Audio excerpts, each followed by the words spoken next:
Hoje é o segundo cerimonial de transferência. Pela manhã, a revelação que Deus nos trouxe e a qual está também disponível para você aí na internet, foi uma revelação muito forte. Eu creio que a revelação desta noite também será muito forte. Eu sei que Deus tem coisas grandes para todos nós. Quantos creem?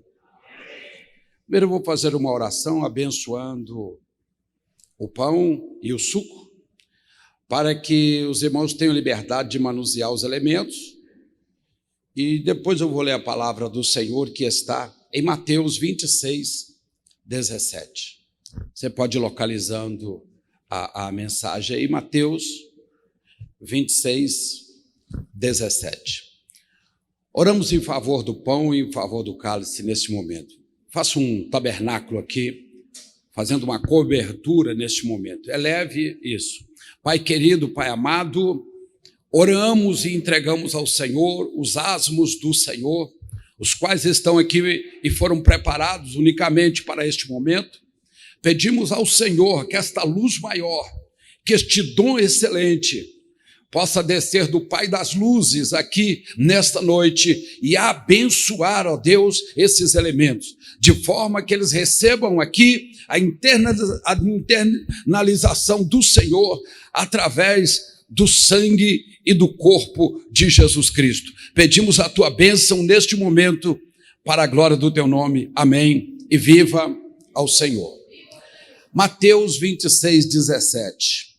No primeiro dia da festa dos pães asmos, chegaram os discípulos junto de Jesus, dizendo: Jesus, onde queres que façamos os preparativos para a comida da Páscoa?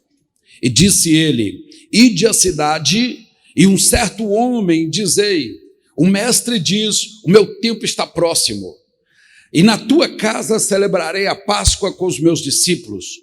E os discípulos fizeram tudo como Jesus lhe ordenaram e prepararam então a Páscoa. E chegando à tarde, assentou-se com os 12, e enquanto comiam, disse: em verdade eu vos digo que um de vós há de me trair. E eles entristeceram-se muito e começaram a dizer um após o outro: Senhor, Senhor, por acaso sou eu? E respondendo Jesus dizia: o que mete a mão comigo no prato, este há de me trair. Em verdade eu vos digo que o Filho do Homem vai como dele está escrito, mas ai daquele homem por quem o Filho do Homem é traído, bom seria para tal homem se não tivesse nascido. Amém? Pode ficar à vontade, é sobre isso que nós vamos falar um pouquinho aqui. Hoje é um dos cultos mais importantes do cristão nato. Olha o que eu vou dizer aqui, hein? Não me entenda que eu estou dizendo que você já era predestinado para ser cristão. Não. Eu sei que você tem o livre-arbítrio e você poderia ter dito: não, não quero. E você disse: eu quero Jesus. Mas é um dos cultos mais fortes para quem é cristão, para você que é nato, para você que precisa de mover segundo o Espírito de Deus. Existe uma afinação entre Deus e os homens. E existe uma afinação entre homens e homens. Quando estamos muito falando sobre questões verticais e horizontais, eu vou dizer, não é um afastamento, mas um alinhamento vertical. É muito importante porque primeiro Deus com os homens, depois os homens para com os homens, que é o horizontal. Se nós não fizermos isto de tempo em tempo, com toda certeza não teremos força para caminhar no mesmo plano e na mesma afinação. Quando tomamos um instrumento de corda, seja ele qual for, nós falamos da afinação, e a afinação fala de tom. Os tons, precisamos de estar bem afinados, bem puros, para entender os tons e os meios tons. e as diminutas, e outras notas importantes que vêm. Isso falamos de tom, mas quando falamos de afinação no sentido vertical, nós falamos de distanciamento. Olhe bem, não confunda. Não é som, afinação de som, mas é uma afinação de estar perto daquilo que Deus quer, daquilo que Deus propôs, daquilo que Deus quer fazer naquele momento. E é em particular. E quando nós nos afinamos com Ele, nós sentimos que Ele está aqui. Quantos creem? E nós nos afinamos com Ele no sentido de estar bem pertinho dEle, ao ponto de você respirar, como diz um grande teólogo, que Deus está mais perto de você do que o ar que você respira. Então você sente Deus como se esbarrasse em você. Você sente Deus assim bem próximo, com o seu calor, com a sua mensagem. Quando isso acontece, você escuta as vozes dos anjos, só afinando no sentido vertical com Deus, bem próximo. As cordas tinem. E você, através da revelação, pode ouvir a voz dos anjos.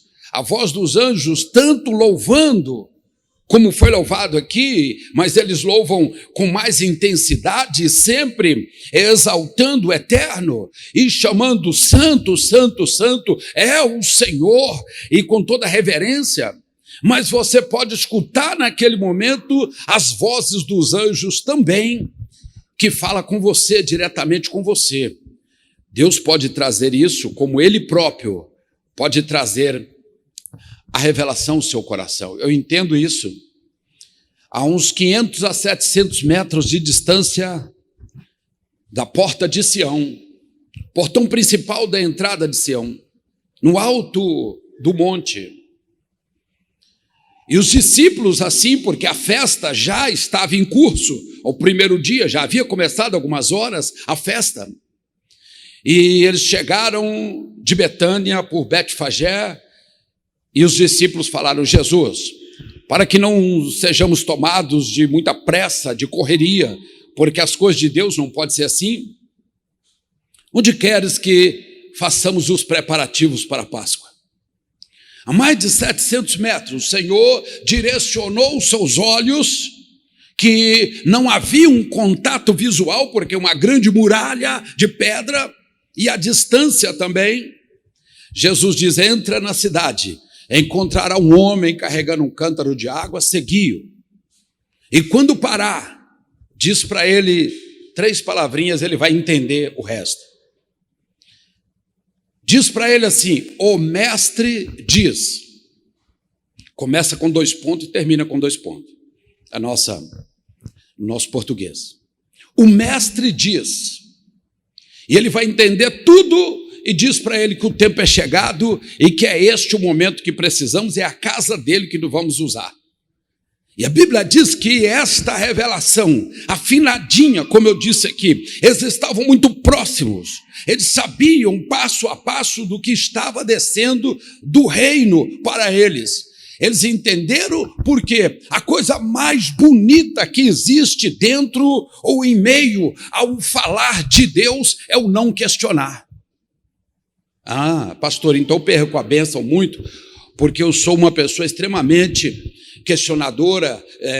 Perde não, você perde todas as vezes. Não perdeu agora não, você perde todas as vezes que você entra em questionamento quando Deus fala. O próprio profeta no passado, no Antigo Testamento, ele diz o quê? Quando Deus falar, cala-se diante dele toda a terra. Às vezes nos julgamos melhores por alguma coisa que somos ou fazemos, e quando olhamos em Lucas 22, 26, o Senhor diz: por acaso não sabeis que no reino de Deus o maior é como o menor? Aquele que está à mesa é como o que serve, que não existe um maior no reino a não ser o próprio Senhor. Quando você abre a Bíblia em 1 Coríntios, no capítulo 11, aquela grande revelação, afinadinha, o que eu recebi do Senhor, já está explicado às 2 pessoas, nada subentendida não, é Paulo e Deus, o que eu recebi do Senhor. Terceiro, é o que eu vos entreguei. Na noite que Jesus foi traído, ele tomou o pão e tendo dado graça, partiu e deu aos seus discípulos, dizendo: tomai e comei, porque isto é meu corpo. Quando nós vimos essas revelações afinadinhas, nós vimos o 1 Coríntios 11, 26, que o Senhor diz: todas as vezes que comedes este pão e bebedes este cálice, anunciai a morte do Senhor até que ele venha. Eu sei que às vezes nos empolgamos quando Deus está movendo em nosso favor. Hoje aqui é o corpo e é o sangue em favor de todos. Que maravilha, que coisa boa, que momento glorioso, porque não é uma pessoa famosa, não é um artista, não é alguém de renome ou que seja, que diz para você, mas o próprio Senhor, Apocalipse 3:20, ele diz: eu mesmo, eis que eu estou à porta e bato. É o próprio Senhor que bate. Eis que eu estou à porta e bato, e se você abrir a porta, eu entro e cearei com você e você comigo. Sabe o que ele está falando? Se você abrir a porta da sua casa, do seu corpo, eu quero a sua intimidade. É isso que ele diz. Porque quando diz eu cearei com você e você comigo, ele não está falando ficaremos na sala conversando sobre assuntos atuais. Não.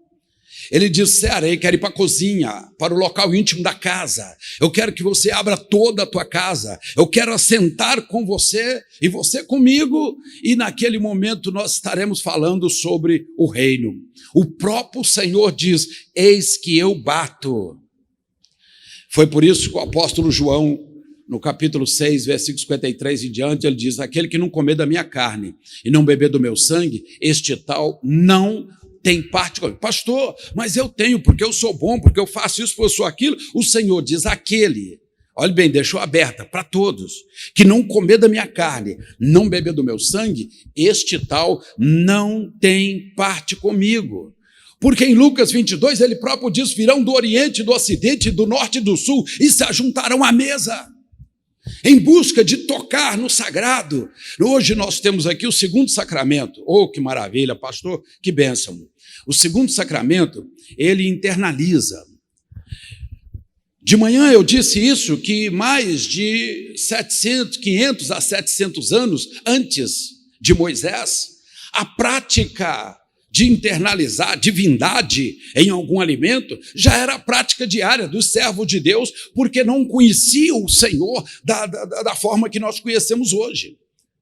Mas o que eles faziam? Eles acreditavam que o Senhor, na sua divindade, vinha e se colocava dentro dos elementos. Eu até abro aqui uma passagem para os grandes teólogos, que às vezes eles falam, mas não sabe do que está falando, então a gente tem que respeitar e fingir que não ouviu. Quando a pessoa quer falar sobre transubstanciação: pastor, nós não cremos na transubstanciação. Eu só ouço de um lado e saio do outro. Sabe por quê? A pessoa não sabe o que está falando. Daí meia hora ele está orando para curar alguém.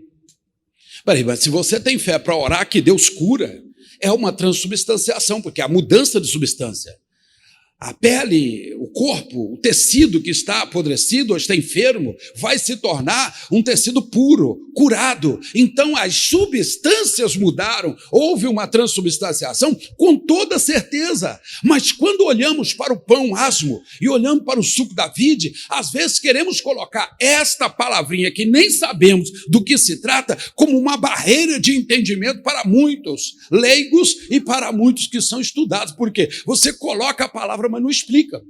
Então, pastor, como era na época passada, pegava uma pessoa enferma, fazia um cozinhado daquela comida que a pessoa gostava, levava a um local onde eles julgavam que as divindades de Deus manifestavam, como os anjos, como os seres, como o próprio Deus manifestava, lugares altos nos montes, colocava a comida ali durante um certo tempo, e eles criam que aquela divindade entrava no alimento, levava o alimento para a pessoa que estava enferma, e a pessoa comia aquele alimento, e a pessoa era curada. Então, quando alguém, fazendo até assim, gozação, pega um pedacinho de pão asmo, que a gente sabe que é farinha de trigo, óleo e fogo, não tem mais nada ali, e você pega aquele pão e fala assim: é claro e objetivo que este pedaço de pão não vai virar carne, carne é carne. A Bíblia diz: carne é carne. Inclusive ele até diz que as coisas da carne são para os carnais. E as espirituais são para os espirituais. O pão jamais vai virar carne, não vira. Mas nós estamos falando numa situação, numa palavra muito interessante: internalizar. Não é isso? Verbo transitivo direto, ele está dentro. Ele não transforma a matéria toda, mas ele se faz dentro dela. Então hoje aqui, nós estamos aqui o segundo sacramento com 2 elementos: o pão asmo e o suco da vide sem fermentação. Pastor, vai transformar sangue? Não, mas ele vai entrar dentro, internalizar, ele vai entrar dentro. Então na primeira manifestação, ele entra dentro do elemento.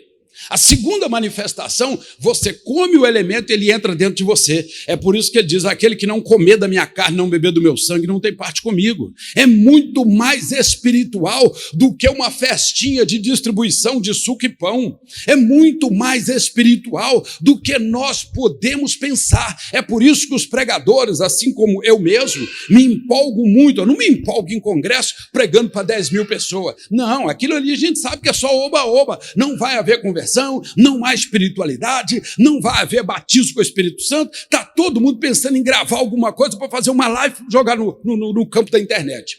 Não há espiritualidade, mas aqui há. Quantos estão entendendo? É por isso que em Atos capítulo 20, versículo 7, o Senhor diz assim: estando Paulo em Trode, naquela noite, primeiro dia da semana, para partir o pão com os discípulos, e prolongou o seu discurso até a meia-noite. E havia as luzes no cenáculo para todo lado. Quando nós pregamos sobre este sacramento, os pastores se empolgam, porque, como Paulo, e alongou o seu discurso até a meia-noite. Mas hoje não vamos fazer isso, não. Hoje nós não vamos prolongar até a meia-noite, não. Porque também não estamos podendo estar tão assim disponível dentro dessa fase que estamos vivendo aqui. Mas glória a Deus por isso. Você que hoje está me acompanhando, que depois vai participar, você que está aqui veio exclusivamente para tocar o sagrado. Irmãos, é a coisa mais fina que tem, é quando você toca e Deus te afina. É, pastor? Sim. Porque toda vez que você, Paulo disse, 1 Coríntios 11, 26, todas as vezes, então hoje é uma delas, que tocardes este pão, comerdes, bebedes este cálice, anunciai a morte do Senhor, até que ele venha. Então hoje nós vamos anunciar a morte dele até que ele venha. É por isso que Lucas, quando escreveu Atos, no capítulo 2, para a igreja do primeiro século, a igreja que fazia os primeiros cerimonial de transferência, no capítulo 2, versículo 42, ele fala sobre a perseverança. Perseverai na doutrina dos apóstolos, na comunhão, no partir do pão e nas orações. Ele estabelece ali as 4 colunas para o cristianismo. Quando falamos cristianismo, às vezes imaginamos a placa de uma igreja. Não é isso. Cristianismo somos nós. Porque mesmo não podendo estar no ajuntamento horizontal, nós estamos no vertical, dentro da nossa casa, ligado com Deus. Sim ou não? Sim ou não?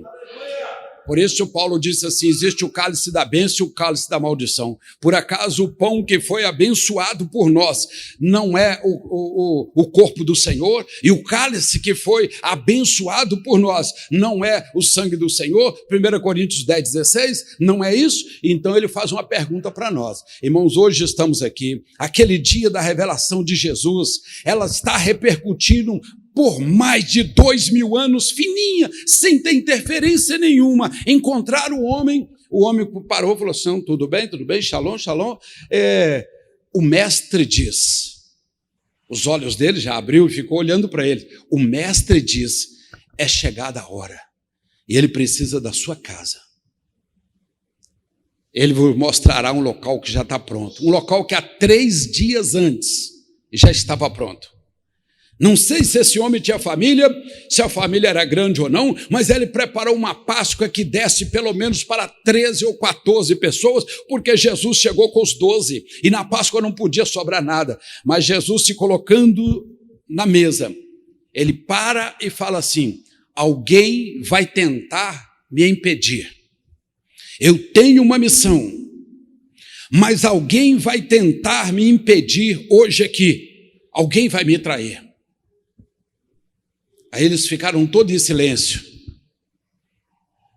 E colocaram o dedo no peito e falaram: Senhor, Senhor, Senhor, o Senhor é um Deus de revelação. Tu és um homem afinado com o Eterno. Por acaso sou eu? Sou eu? Quer dizer, o que vai acontecer agora ou daqui uma meia hora, nós não sabemos, mas ele sabe. Senhor, por acaso sou eu? O Senhor diz: aquele que mete a mão comigo no prato há de me trair.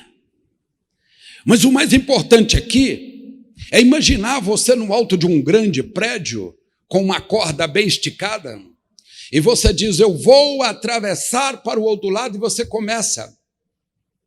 E alguém começa a sacudir essa corda sem que você esperasse. E você fica literalmente na corda bamba.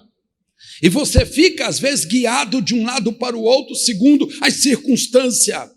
E muitos caem e não conseguem cumprir aquilo que é preciso. Foi mais ou menos isso que tentaram fazer. Quando eu digo tentaram, primeiro Satanás e depois usando a afinação com alguém de dentro. Ou por que não dizer a desafinação com alguém que estava dentro, como infiltrado ali. Jesus começa a missão como se tivesse uma fase transitória, passagem. Ele pega a Páscoa.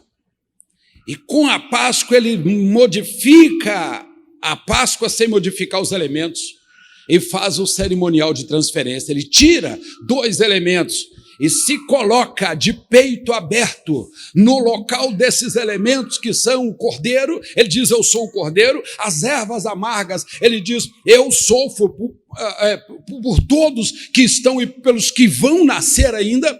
Eu vou sofrer por vocês. Mas ali na mesa estavam os asmos do Senhor, como estão aqui. O pão asmo e o suco sem o fermento, que simboliza o corpo dele. Ele sabe: alguém vai me trair, mas a corda balançou, mas eu não perco a visão. Eu estou em fase transitória para estabelecer a primeira transferência. Eu não vou perder. O que me chama a atenção é a tranquilidade. Irmão, nesses dias está difícil, tá? Se você for surpreendido com alguma situação, que você tenha que explodir, que você tenha que sair da carne para o espírito, ou do espírito para a carne, já não sabe como você vai reagir, tenha tranquilidade, pense primeiro, depois faça. Não é calcular, é pensar. Pense primeiro, depois faça o que tem que fazer. Foi isso que Jesus fez quando ele viu a corda balançando, quase perdendo o fio. Sabe o que ele disse? Ele continuou sereno, olhando para o autor e o consumador da fé. Paulo, quando escreveu aos Colossenses, ele disse o quê? Aqueles que são de Cristo, olhai para as coisas que são de cima e não para as que são de baixo. Então, Paulo disse também aos Filipenses, ele diz: tudo quando fizer, fazei em meu nome, dando glórias a Deus por tudo. Irmãos, nós estamos, neste momento, distribuindo pão asmo até você. De acordo com o que você for pegando, vai ficando de pé, em reverência ao Senhor, e afina com o Senhor no sentido vertical nesse momento. Fala: Senhor, eu não sou nada, o Senhor é tudo. Senhor, tu és Espírito, o Senhor está aqui. O Senhor pode manifestar aqui agora, como manifestou para Gideão no fundo da casa do seu pai em Ofra, no carvalhais, em frente ao carvalho. Ele manifestou com espada desembainhada e ele disse: quem é que está aí? Veio em nome do Senhor, ou quem é você? Naquele momento, o anjo do Senhor que estava ali, ele disse para ele: paz esteja neste lugar. Ele diz: o Senhor é paz. Ele diz: Hashem é Shalom. Ele diz: o Senhor é paz. Naquele momento, então, no momento que você tocar o pão para comer o pão, lembre, o Senhor se faz dentro do pão e, em segundo ponto, se fará dentro de você exatamente como foi naquele dia com Gideão. Deus vai tocar em você e vai trazer paz onde precisar nesse momento de paz. Senhor, abençoa a tua igreja neste momento, em nome de Jesus.